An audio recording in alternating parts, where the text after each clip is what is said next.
যারা আইএসএফ করবে তারা নাকি কি বলেছে? হ্যাঁ, বুঝতে পেরেছেন তো কতটা মরিয়া হয়ে উঠেছে? কেন এমন বলছে? আইএসএফ করলে নাকি এই হয়ে যাবে সেই হয়ে যাবে। ব্যাপারটা হচ্ছে এরা বুঝে গিয়েছে আইএসএফের ছায়াতলে সমস্ত জাত ধর্ম বর্ণের মানুষের আজকে এসে যোগদান করছে, আশ্রয়স্থল হয়ে উঠছে।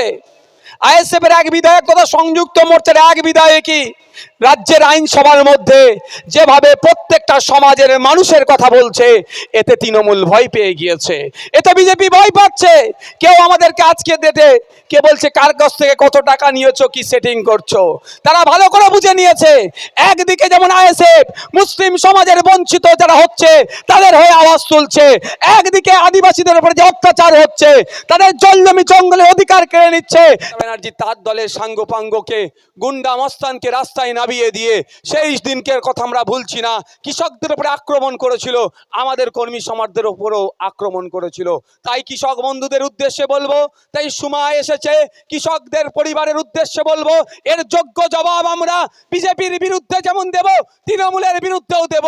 আগামী জুন মাসের 1 তারিখে এই বিজেপি এবং তৃণমূলের বিরুদ্ধে ভোট দেবেন, কামচিহ্ন ভোট দিয়ে আমাদের মধ্যে থেকে তাপস ব্যানার্জি মহাশয়কে পার্লামেন্টে পাঠাবেন। পার্লামেন্টে গিয়ে তিনি একদিকে কৃষকদের কথা বলবেন, শ্রমজীবী মানুষের কথা বলবেন, আপনার শিক্ষার অধিকারের নিয়ে কথা বলবেন।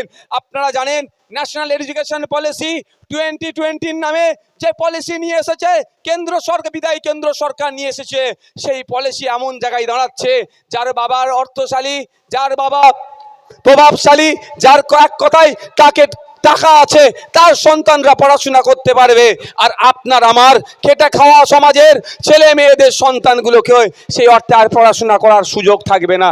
এর বিরোধিতা কিন্তু পার্লামেন্টে কাকলি দিদি করলেন না। তাই আমরা যারা শ্রমজীবী মানুষ, দিন আনে দিন খাই, সকালে মাঠে যাই সন্ধ্যায় মাঠে ফিরি, সবজি বিক্রেতা, ভ্যান চালক, কলকারখানায় কাজ করি, আমরা ন্যূনতম মজুরি ঠিকঠাক পাচ্ছি না, তাদের বলবো ঐক্যবদ্ধ হন আপনার অধিকারের জন্য। আগামী দিনে পার্লামেন্টে গিয়ে আপনার মজুরি যাতে বৃদ্ধি হয় হওয়া থেকে শুরু করে আপনার যে সমস্ত অধিকারগুলো হনন হচ্ছে সেই বিষয়ে সোচ্চারভাবে আওয়াজ তুলবে বলিষ্ঠ কণ্ঠে। তাই জনগণের উদ্দেশ্যে বলবো, আমাদের ভুলে গেলে চলবে না। নুপুর শর্মার কথা মনে আছে তো নাকি? মনে আছে তো নবান্নের 14 তলা থেকে কি বলেছিলেন মমতা ব্যানার্জি? যে নুপুর শর্মা যখন হজরত মুহাম্মদ সাল্লাল্লাহু আলাইহি সাল্লাম সম্পর্কে কুমন্তব্য করেছিল, অশ্লীল মন্তব্য করেছিল, অবাঞ্ছিত মন্তব্য করেছিল, পশ্চিম বাংলার ধর্মপ্রাণ মুসলমান যখন গণতান্ত্রিক প্রক্রিয়াতে এর প্রতিবাদ করছিল, মাননীয়া তখন কিন্তু আমাদের উদ্দেশ্যে বলেছিল, মুসলমানদের উদ্দেশ্যে বলেছিল, ধর্মপ্রাণ মানুষের উদ্দেশ্যে বলেছিল, এটা দিল্লির বিষয়, দিল্লি গিয়ে প্রতিবাদ করুন। তখন থেকে আমরা ভুলছি না। হ্যাঁ, এটা দিল্লির বিষয় আপনি বলছেন, আমার রাজ্য প্রতিবাদের অধিকার আছে, তারপরও আপনি আমাদেরকে অপমানিত করেছেন। আপনি হযরত মুহাম্মদ সাল্লাল্লাহু আলাইহি সাল্লামকে মাননেওয়ালা তার ফলোয়ার্সদেরকে আপনি অপমানিত করেছেন। তাই তারা প্রতিজ্ঞাবদ্ধ হয়েছে আগামী দিনে আমরা তাপস ব্যানার্জিকে দিল্লি পাঠাবো। আমাদের অধিকারের কথা তাপস ব্যানার্জি দিল্লি থেকে লড়াই করবে, আর আমরা মাঠে ময়দানে গণতান্ত্রিক প্রক্রিয়াতে লড়াই করব। বলেছিল না দিল্লি গিয়ে আন্দোলন করতে? আমরা তো পশ্চিম বাংলা থেকে দিল্লিতে পাঠিয়েছিলাম আমাদের হয়ে আন্দোলন করার জন্য, করেনি, ব্যর্থ হয়েছে, আর আমাদেরকে টিপ্পিনি কেটেছে। তাই আমরাও কি করব? আগামী দিনে আমাদের কোনো বিষয় দিল্লিতে তোলার দরকার হলে, দেশের আইনসভার মধ্যে তোলার দরকার হলে, কোনো মমতা ব্যানার্জির মুখাপেক্ষী আমরা হব না, কোনো শুভেন্দু অধিকারীর মুখের দিকে তাকিয়ে থাকবো না। আমরা খামচিহ্নের পক্ষ থেকে, আমাদের পক্ষ থেকে আমরা আমাদের লোককে দিল্লিতে পাঠাবো। আমার সমস্যার কথা আমার লোক বলবে, আমার সমস্যার কথা, আমার সমস্যার কথা আমার লোক বলবে। অনেক হয়েছে ভাই, আমরা ভুলে যাচ্ছি না হরিচাঁদ ঠাকুর, গুরুচাঁদ ঠাকুরের নামকে নিয়ে যারা খিল্লি করেছে। মনে আছে তো নাকি আপনাদের? মতুয়া সমাজের তেনারা ধর্মগুরু, তিনাদের হাত ধরে মতুয়া সমাজের প্রতিষ্ঠিত হয়েছেন। মতুয়া সমাজকে এক প্রকার নিয়ে খিল্লি করা হয়েছে। আমি বারবার বলে এসেছি, আজকেও বলছি, যেমন আমার কাছে হযরত মুহাম্মদ সাল্লাল্লাহু আলাইহি সাল্লামকে অপমান করেছে, যার আমি বিরোধিতা করছি, একইভাবে বিগত দিনেও করেছি, আজকেও করছি। মতুয়া সমাজের ধর্মগুরুদের নামকে নিয়েও কিন্তু মমতা ব্যানার্জি নিজে খিল্লি করেছে। তাই সময় এসেছে, নূপুর শর্মার বিরুদ্ধে যখন আন্দোলন করছিলাম, আমাদেরকে যিনি দিল্লি যাওয়ার কথা বলেছেন, তাকে যেমন জবাব দেব, মতুয়া সমাজের ধর্মগুরুদের নাম নিয়ে যিনি খিল্লি করেছেন, তাকেও একইভাবে জবাব আমরা দেব। হবে তো নাকি ভাই? কোনো কারো অধিকার নাই কোনো ধর্মগুরুকে নিয়ে কিছু কথা বলার।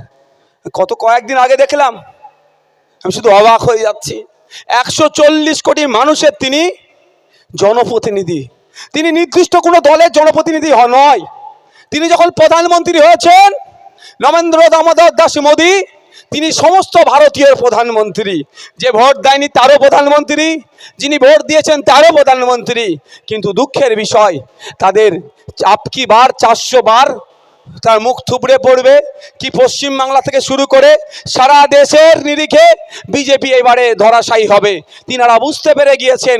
সেই জন্য শুনলাম রাজস্থানে গিয়ে এমন ভোটের প্রচারে গিয়ে মন্তব্য করছেন, মুসলিম সমাজকে টার্গেট করে অপদার্থের মতো যে বক্তব্য তিনি দিয়েছেন, তিনি দায়িত্বশীলতার পরিচয় দেননি। তিনি একজন প্রধানমন্ত্রীর পদে ছিলেন, তার পরিচয় তিনি রাখলেন না। তিনি যেভাবে মুসলিম সমাজ সম্পর্কে বাজে মন্তব্য করলেন, ইতিপূর্বে আমরা আমাদের পার্টির পক্ষ থেকে ইসিআইয়ের কাছে আমরা জানিয়েছি, অবিলম্বে দেশের বিদায়ী প্রধানমন্ত্রী নরেন্দ্র দামোদর দাস মোদীর বিরুদ্ধে ইসিআই অ্যাকশন নিক, তার জন্য আমরা ওখানে কমপ্লেন করেছি। সাথে সাথে এই মঞ্চ থেকে আমরা ধিক্কার নিন্দা জানাই। এটা সেকুলার কান্ট্রি, যে যার মতোভাবে ধর্মচারণ করবে, যে যার মতোভাবে খাবে, যার যেটা অভ্যাস আছে সে সেটা পালন করবে।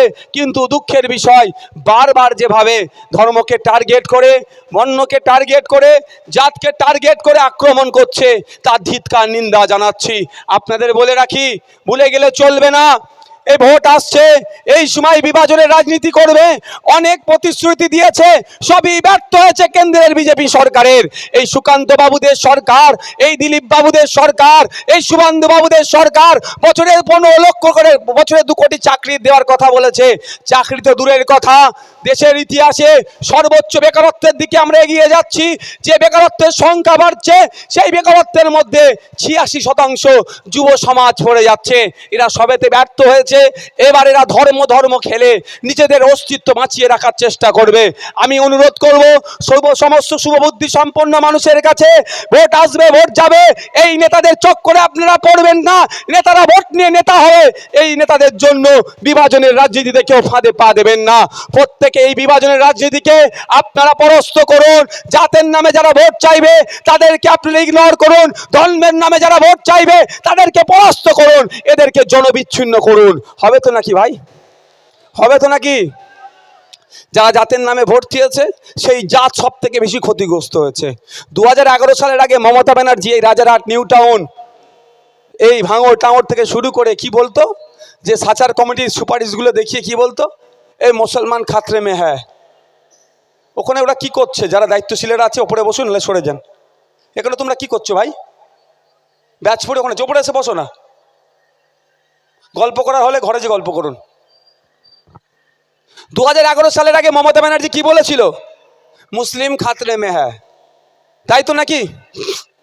ভুলে গিয়েছেন এক্ষুনি? ভুলে গিয়েছেন নাকি?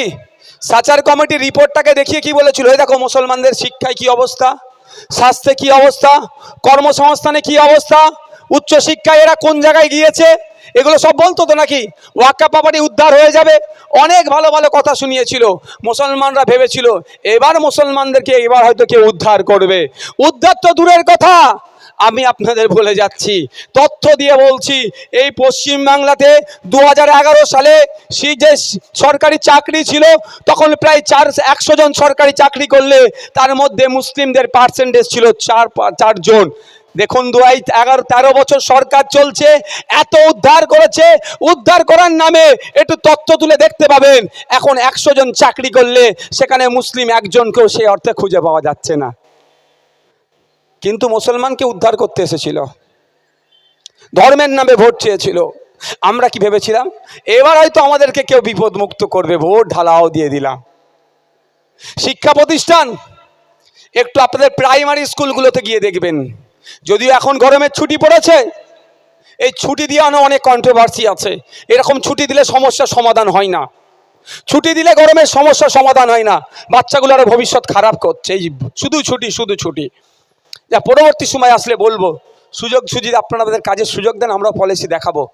তো প্রাইমারি স্কুলগুলোতে গিয়ে একটু খোঁজ নেবেন, আপনাদের এলাকার বাচ্চারা, আপনার বাড়ির সন্তানেরা, ফুটফুটে বাচ্চাগুলোর যেখানে মেধা তৈরির জায়গা, যেখানে বেস তৈরি হয়, যেখান থেকে প্রাইমারি এডুকেশন নেয়, সেই সমস্ত শিক্ষা প্রতিষ্ঠানগুলোতে গিয়ে দেখবেন 300-400 বাচ্চা যাচ্ছে, মিড ডে মিলটা নিচ্ছে। যদিও মিড ডে মিলে চুরি হয়েছে, তার ধরা পড়েছে, জেলে আছে, কিন্তু মিড ডে মিলটা নিচ্ছে আর বাড়িতে চলে আসছে। পড়াশোনা হচ্ছে না, ভবিষ্যৎগুলোকে ধ্বংস করে দিচ্ছে, কোমরগুলোকে ভেঙে দিচ্ছে। কি হচ্ছে? আর বলেছিল মুসলমানদের উন্নয়ন হবে, বিশাল উন্নয়ন হবে, ঘোড়ার ডিম উন্নয়ন হয়েছে। শিক্ষা প্রতিষ্ঠান নতুন কোনো বুথে দেখতে পেলাম না, কিন্তু আমি এটা দায়িত্ব নিয়ে বলতে পারি, বুথে বুথে খোঁজ নিলে দেখা যাবে লিগাল ইল্লিগাল মদের দোকান বানিয়ে দিয়েছে এই মমতা ব্যানার্জি 12-13 বছরে। তাহলে জাতের নামে ভোট চেয়েছিল, লাভটা কি হচ্ছে? স্বাধীনতার পর থেকে অনেক সরকার এসেছে, সরকারের পরিবর্তন হয়েছে। আমি বলছি আপনাদেরকে যে প্রত্যেকটা সরকারের আমলেই মুসলিম সমাজের ক্ষতিগ্রস্ত হয়েছে, মুসলিম সমাজ বঞ্চিত হয়েছে, কিন্তু এই তৃণমূলের আমলে সব থেকে বেশি ক্ষতিগ্রস্ত যদি কোন জাতি হয়ে থাকে সেটা মুসলিম জাতি। কি দিয়েছে? হাতে পেন দেয়নি, কলম দেয়নি, এর পরিবর্তে হাতে গুন্ডা মস্তানদের মতো বানিয়ে দেওয়ার জন্য বোমগুলি পিস্তল তুলে দিয়ে অন্যায় কাজের দিকে ঠেলে দিয়েছে। আর পাড়াতে পাড়াতে শিক্ষা প্রতিষ্ঠান দেওয়ার পরিবর্তে মদের দোকান খুলে দিয়েছে, লিগাল ইল্লিগাল। তাই সময় এসেছে আমাদের ঘুরে দাঁড়ানোর জন্য। আমরা কেউ জাতির নামে ভোট চাইলে তাকে ভোট দেব না, আমরা উন্নয়নের নামে ভোট চাইব। আমাদের পাড়ার প্রাইমারি স্কুলটাকে কি করে হাই স্কুলে রূপান্তরিত করা যায় তার জন্য আওয়াজ তুলব। আমার এলাকার যে হাই স্কুলটা আছে সেখান থেকে পড়াশোনা করে বাচ্চারা দূরে গিয়ে কলেজে পড়াশোনা করছে, এখানে আরো দুটো কলেজ হবে কিভাবে তার আমরা দাবি তুলব।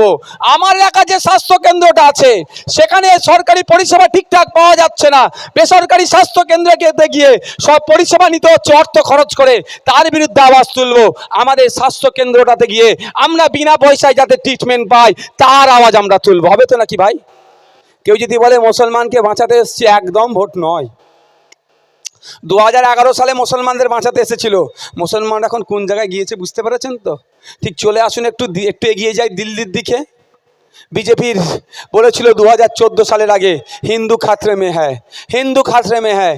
হিন্দু সমাজের অনেক মা বোনেরা ভাবলেন, বাপ ভাইরা, এবার হয়তো হিন্দুরা খাতরা থেকে উদ্ধার হবে। কি দেখলাম? পেট্রোল ডিজেল আমার হিন্দু ভাইকেও 100-র কাছাকাছি কিনতে হচ্ছে, মুসলমান ভাইকেও কিনতে হচ্ছে। তাই তো নাকি? নিত্য প্রয়োজনীয় জিনিসের দাম বেড়ে চলেছে, চাকরি থেকে ছাঁটাই হচ্ছে। LIC 1956 সালে 5 কোটি টাকা ইনভেস্ট করে তৈরি হয়েছিল, আজকের ডেটে প্রায় 35,000 কোটি টাকা তার প্রপার্টি, তারও শেয়ার বিক্রি করে দিচ্ছে এই মোদিজি এসে। আর LICতে 98% আমার হিন্দু সমাজের মা বোন বাপ ভাইরা। তাই তো নাকি? তাহলে ক্ষতিকার করছে। দেশ স্বাধীন হওয়ার পর থেকে হিন্দু ভাইদের যদি সব থেকে বেশি ক্ষতি করে থাকে কোন সরকার, সেটাই মোদিজি সরকার করছে। কিন্তু আমরা কি দেখছি? 2011-তে মুসলমানকে উদ্ধারের নামে ভোট হলো, মুসলমানরা তলানিতে চলে গেল, আর মমতা ব্যানার্জির ভাইপোর সম্পত্তি রকেটের গতিতে বেড়ে গেল। আর 2014-র আগে হিন্দু নাকি খাতরে ছিল, খাতরা থেকে উদ্ধার করতে এসে অমিত শাহ হাজির ছেলের ব্যবসা প্রায় 15,000 গুণ বৃদ্ধি পেয়ে গেল। আর আমার পাশের বাড়ির যে রাম কাকু 2014 সালের আগে যে অবস্থায় ছিল তার থেকে খারাপ অবস্থা হয়ে গেল। আর 2011 সালের আগে রহিম চাচা যতটা না ভালো ছিল, এখন দেখুন তার অবস্থা আরো খারাপ হয়ে গেল। এরা ধর্মের নামে ভোট চেয়েছিল, আমাদের ধর্ম জাতের নামে ভোট চাইলে তাদেরকে পরাস্ত করতে হবে, এটা মাথায় রাখবেন আপনারা। এখন আমাদের কাকুলিদি ফতোয়া দিচ্ছেন,